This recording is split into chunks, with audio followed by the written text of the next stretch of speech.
For 2 whole centuries, there's been this core idea in mathematics that set a hard limit on what we can actually solve. But today we're looking at a pretty bold claim that this limit, well, it was never a real wall to begin with, just a line we drew in the sand. Okay, so let's just dive right in with that question front and center. What really happens when a problem that mathematicians have declared impossible for 200 years suddenly, maybe, has an answer? To really get why this is such a big deal, we need to take a step back and look at one of the biggest headaches in the entire history of math, trying to solve really, really complex equations. I want you to think back to high school algebra for a sec. Solving for x in something like a quadratic equation. That's what we call a second-degree polynomial. Easy enough. But now, just imagine that x is raised to the 5th power, or the 10th, or heck, even the 20th power. The complexity just explodes. Finding one single, exact answer becomes this absolutely monumental challenge. And this challenge wasn't just, difficult. Eventually, it was declared flat-out impossible. All thanks to a theorem that basically built this massive, unbreachable wall right in the middle of the world of algebra. So the key phrase here is in radicals. The Abel-Ruffini theorem, all the way back in 1824, basically says there's no universal formula using the standard tools, things like square roots, cube roots, what we call radicals, to solve any polynomial that's 5th degree or higher. And for 200 years, that was it. Case closed. The final word on the matter. So why the wall? Well, it turns out the classical tools, those radicals, they just weren't built for a job this big. The deep, hidden algebraic structure of these super complex polynomials, what mathematicians call the Galois group, is just way too intricate to be untangled with those simple tools.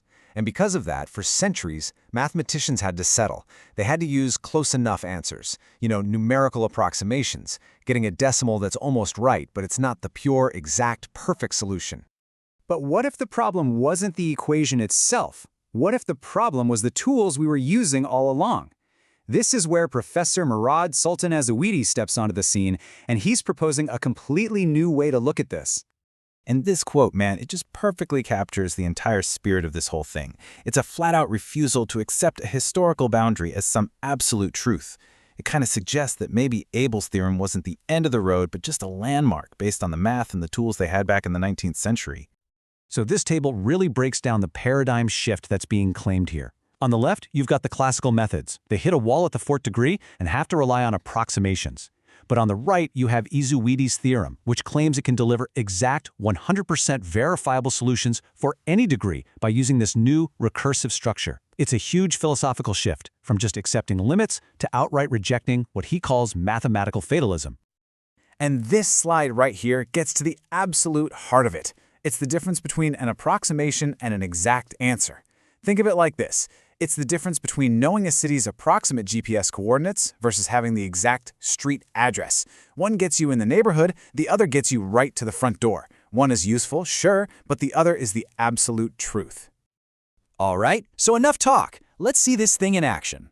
The source material actually applies this theorem to a problem that is way, way beyond Abel's 5th degree limit. And here it is, the beast, a 20th degree polynomial. Now, according to 2 centuries of mathematical understanding, finding an exact symbolic answer for this thing, it should be impossible. This is the final boss battle, right here. So how in the world do you even start to solve this? Well, the theorem uses this incredible recursive process. The best way to think about it is like a set of those Russian nesting dolls. Instead of trying to fight the whole monster equation at once, it finds a clever way to open it up and reveal a slightly simpler equation hiding inside. This first step, that's like opening the very first doll. And as the process goes on, the method just keeps finding and solving these nested equations, one after another. Now, don't worry about understanding every single symbol here. The key is just to see the system at work. What looked like a total jumbled mess is being methodically, beautifully organized. You can literally see it happening, right? With every single step, the complexity just shrinks. The problem gets a little smaller, a little less scary. The method is conquering it piece by piece, not with brute force, but by cleverly dismantling this huge equation into a series of smaller, manageable parts. And remember, and this is so important, this is all pure algebra. At no point does the method resort to a close enough decimal or an approximation. Every single term is kept in its exact symbolic form, which preserves 100% precision all the way to the very end. And here we are, the final step of the recursion. K equals 19.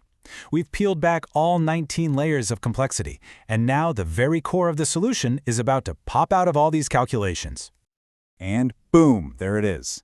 After that incredibly complex journey, one of the exact roots of that massive 20th degree polynomial is revealed in this surprisingly elegant form, a precise symbolic expression, the very thing that for 200 years we were all told was completely impossible. So, okay, that's one equation. Pretty amazing. But if this is real, if it's verifiable, what does it actually mean? Well, the implications go way beyond just this one problem. It challenges the very definition of what's solvable. And this right here is really the thing you need to take away from all this.